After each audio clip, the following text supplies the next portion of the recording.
I shouldn't have even tried to keep up this year with playing video games. 365 days of catch up, an unbearable urge to buy more video games, like all while more video games are getting piled on you. Hey, Editor Keegan, wake up. Hey, can you put a list of all the games that I wanted to play this year but didn't get a chance to play? Oh, right there. Yeah, that looks good. Oh man, that's a lot of games. So starting out my list, here we are. Wham, bam, we got Octopath Traveler 2. This is just a fun, comfort type turn-based RPG. And I really loved my time with this game. Part of me really feels like this game was like overlooked this year for some reason. And the first game was like a huge hit. And so my story with Octopath Traveler 2 is when this game came out, I was really excited to get it, but I didn't pull the trigger yet. So I went out and I bought the first game, Octopath Traveler 1, as it would be. And I put a bunch of hours into that game before buying this one. In fact, I pretty much bought the first one, played a good 8 hours, and then just instantly went and bought this one. And I really love my time with it. A big thing that people was saying about Octopath 2 was that it fixed a lot of the problems with Octopath Traveler 1. And what I want to say about that is, so they did, but I do think it just is more Octopath.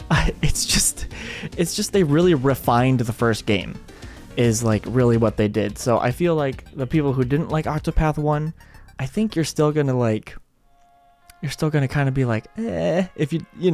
But I would say I really recommend Octopath 2 to all my RPG fans. The graphics are just gorgeous. They're stunning. It's pixel art, but they put it on a 3D plane, and they put a lighting engine on the game, and it's really breathtaking, and it looks even better than the first game. All right, now we're off to number 9. I'm a little scared to hold this one up. Okay, Mario Wonder.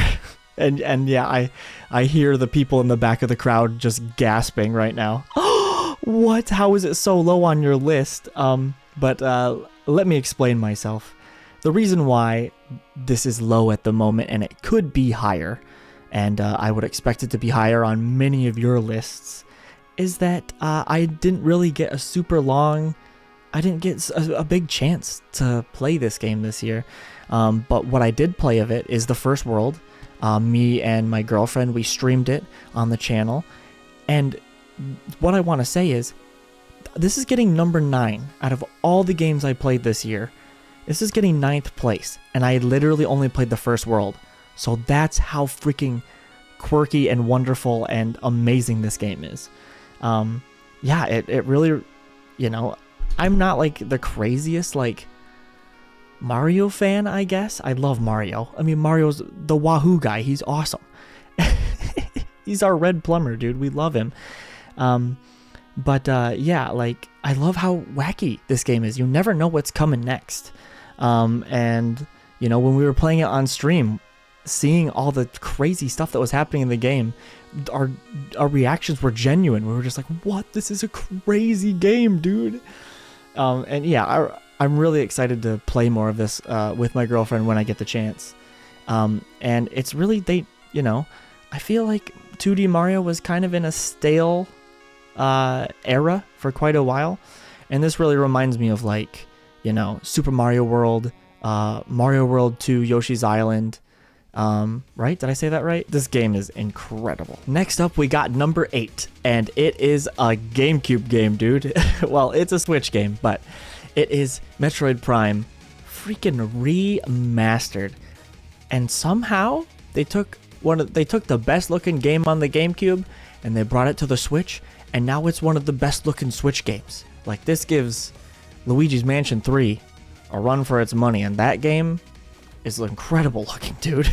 Yeah, replaying this just brought back all the memories of when I was young, playing my GameCube with the original Luigi's Mansion, playing Wind Waker, and Metroid Prime, and it was really good. I really loved revisiting this wonderful, isolated world that Samus gets to live in. and the control scheme is really awesome. They really just nailed it. They nailed it. Like they did everything necessary to this game without changing any of the core perfection that it already had. And it's amazing what Retro did. Retro is always known for making amazing stuff, and this is amazing, and it makes me so incredibly excited for Metroid Prime 4. Alright, number 7 on the list right here is Invisible, because I don't have a physical copy of it, but we've got freaking Dave the Diver, and oh my god, this game was such a surprise. I did not expect myself to just fall in love with this game as much as I did, but you get to be Dave, and I don't know if he's a dad, but he sure looks like a dad, and it looks like he's in the middle of a midlife crisis, but yet he's the greatest character ever. He keeps it all together, all while everything around him is falling apart and crazy things are happening to him. The most wild things you can imagine in this game. Originally, I thought this was an indie game, but I understand now that it was actually made by a pretty big development team, and they just they knocked it out of the park. They did so good. They slayed, man. And the pixel art in this game is just magnificent, and there's so many things in this game that you get to do. It's like chocked full of mini games, but at its core, it's a roguelite game. And it's like the cozy roguelite game, which is so awesome because most of the time roguelikes and roguelites are super hardcore and they demand a lot out of you. You're like, oh, freaking gotta kill this guy, dude, or and so it was really nice. So basically Dave, he goes underwater and he gets sushi for the sushi restaurant where he goes later at night and works his butt off. And I love it. It's just awesome. It's just such a good game. All right, number 6. I may have cheated a little bit, but let me explain myself. This be Enter the Gungeon, okay? And this is a roguelike game where it's a top-down view, and you gotta pew pew pew at a bunch of enemies, and you can't die, or else you restart the whole freaking gigantic dungeon that is randomly generated. It is so good. There's these cute little bullet guys. They're little bullets with cute little smiley faces, and I don't want to kill them, but I have to. And this game is amazing. I have fallen head over heels in love with the art style, and I have played hours of this game. Both me and my girlfriend have just been playing this multiplayer, like, I would say almost daily. Before I go into work, we've been just at least getting a session in. And oh yeah, remember how I said I cheated? So this game came out quite a while ago, but this version of the game physically came out this year. And so I had seen a Let's Player playing this game, and I was like, I'm not gonna like this game. But then it was like fresh in the back of my mind, and then I saw it on the Switch eShop for like $5, and I was like, I'll buy it, sure, but I won't play it. I'm just gonna buy it just in case I play it someday. And then I played it one time, and it got its hooks in me, and I've just been in love with it ever since. Yep. So anyway, I'm putting it on my game of the year because it counts. I made it count somehow, and I had I've made so many amazing memories playing this with my girlfriend, and it's just a wonderful game. If you haven't played this game, it's cheap, dude. Go get it. It is so good. Even if the game just kicks your ass, you will still have so much fun playing it. So talk about addiction. Whew.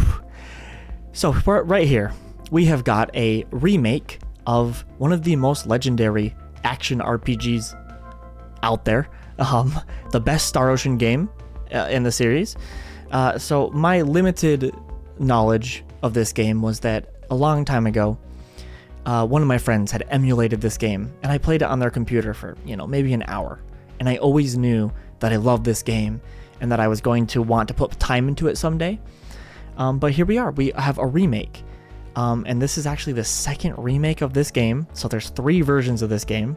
The PlayStation 1 original, then there was a PSP version, and now we have this. And this has raised the bar for remakes for RPGs. They put so much time and effort into this. This game has never looked so beautiful. They remade this from the ground up. Like, it keeps most of, like, you know, the mechanics and stuff, but I'm telling you, they went in on this, and they rebalanced the game. Like, characters are more viable now, so the way this game works is you get to, like, recruit a bunch of different characters, and you kind of have to pick and choose who you want in your party. And before, you just want to pretty much pick the optimal characters. You look up a guide. But now, like, they've really, you know, rebalance stuff so that you can kind of actually play the game how you want. You could always do that, but I just mean, like, they gave it more of a reason, and they added all this stuff, like, now you can freaking fast travel to places, so it takes out all the crazy hard backtracking. There's no more random encounters, like, the enemies actually show up on the map, and you can touch them if you want. If you want to avoid them, you can run away from them. And to tell you how much I loved this game, I beat this game in a week. This is like a 30 to 40 hour RPG, and I played it like 7 days straight and beat it. Like, that's the obsession I'm talking about. I could not put this game down. I kind of want to play it right now, but I beat it. Oh, and there is actually a New Game Plus that's really cool, where you can get all the characters. But yeah, this game's great. You just lots of button mashing, but a lot of strategy as well. And there's some really hard bosses. It's good. All right, number 4, another invisible game. You can imagine it right here, but it is Sea of Stars. This game, I remember when the Kickstarter happened. I didn't kickstart it for some reason, even though I thought I did. I swear I did, but I didn't. I did do a Kickstarter so that I could get the English ESRB physical edition of it, so I will get that eventually.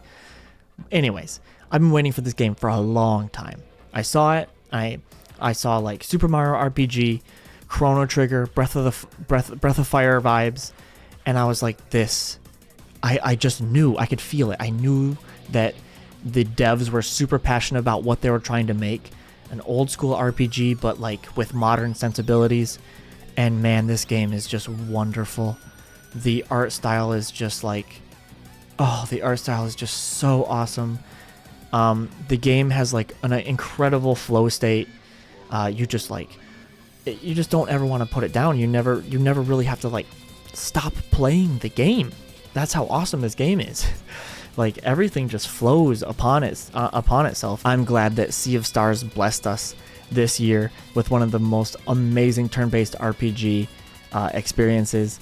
I would say that, like, a lot of people kind of pushed back against the fact that the game didn't have enough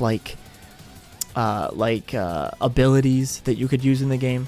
But how I like it is, I personally like I like less abilities, because then they can balance the game around that, and I think they balanced the game really well. An RPG doesn't have to have a million convoluted spells to be a good game, but I do think that learning new spells did drop off a little fast, and I do agree that they could have added a little bit more here. But overall, the less abilities make the balance of the game really awesome, in my opinion. But yeah, I love this game to death. When it came out, I pretty much exclusively played it for like a week straight, just like Star Ocean, and beat it in like a week, and I couldn't put it down, and I adored it. I loved it. I loved my time with it. All right, next we have the most adorable game of the year, Pikmin freaking 4, and oh my gosh, this game is so wonderful. So I've always loved Pikmin, but this is definitely the first Pikmin game since the first one. Like, I had the first one on the GameCube when I was young. I was terrified of the game. I couldn't beat it. It had a time limit. There were scary monsters in it. It gave me nightmares, basically. I didn't want my little plant people to die. They're too cute. I don't want to freaking kill them. Anyway, I guess I've grown up a little bit. This is the game I Let's Played the most this year, and I just couldn't put this game down. On the credits roll of the game, it made me cry. That's how much I loved this game. So Pikmin isn't selling like hotcakes, okay, like Zelda and Mario and Pokemon, but I think that they've finally gotten Pikmin to the masses. Like, this game has finally, a Pikmin game has sold well, and I'm just really optimistic for the Pikmin IP. Like, I'm really happy that, like, finally Pikmin is becoming more of a household name, you know. I mean, a little bit. I mean, it didn't sell like crazy, but I'm just saying, like, I'm just so excited to see Pikmin really getting out there. And I think one of the reasons was that they changed, instead of having the top-down RTS type view, they brought you down behind the character, more of a third-person action game. And I think it just makes you really feel connected with the world. Like, it makes you feel small and insignificant, and you know, it makes you want to protect the Pikmin even more, and makes you just so attached to them. They added glow Pikmin, which I think are the most perfect, cutest things I've ever seen, and I would die for them. And yep, Pikmin 4, I love it. So before we get to the top 2, I have 2 little honorable mentions that just I wanted to mention. I wanted to mention Suika game, you know, the watermelon game where you drop the fruit on top of other fruits. You drop watermelons onto little peaches. And this game was like a cultural phenomenon. It spread like wildfire. And I just wanted to throw it out there that, while it's not like a Game of the Year game, I do want to mention it because I had so much fun playing it. And watching my girlfriend just smiling and laughing and having a good, amazing time playing this game really gave me some awesome memories that I'm gonna remember for a long time. So Suika game, I just wanted to mention that cute little weird silly game that took over the internet for like a couple weeks, you know. And then I also wanted to mention the revival of F-Zero. So F-Zero 99. When I first saw F-Zero 99 announced, I was like, oh god, they just killed F-Zero. And then I played the game and I was like, oh my god, they just revived F-Zero. Honestly, this is one of the best competitive games I've ever seen. The way they really worked on making this game like work, like on a competitive, in a competitive like sense, this game is incredible. Like, it is wildly good. There is so much more strategy than I could even say right now. It's actually so in-depth, it's crazy. It's a racing game, dude. A racing game battle royale that just like, you know, F-Zero was one of the first games I ever played on my Super Nintendo. And it's just really cool to see it, you know, back. And it's a really, really good game, surprisingly. All right, here we are to the second place spot. It would really be a cop-out to say that both my number 1 and number 2 are like number 1. But before I show you this, remember, you know, so number 2 goes to Tears of the Kingdom. I know what you're thinking. I am like the Zelda guy, and Zelda is my favorite franchise of all time. Nothing beats it. Nothing comes close. I love this game, okay? It made me bawl my eyes out multiple times, okay? I played the game, cried while playing it, cried when I was bringing the game home, like cried after I got done with my first Let's Play. Like, this game means so much to me. It's like unbearable, and there's a reason why this isn't my number 1, and we'll obviously get to that, but this game made me have tingly nostalgia all over. It's like a new nostalgia because I obviously didn't have Breath of the Wild when I was young. I feel like it's a companion piece to Breath of the Wild. I think that both of the games set aside one another, and I don't think this is glorified DLC. Not even close. The physics engine, it's crazy how much work they did to this, and what Monolith Soft and Nintendo did to somehow wizard their way into making this game somehow work on a Switch. With the Switch has like no RAM, dude. I don't know how this game runs.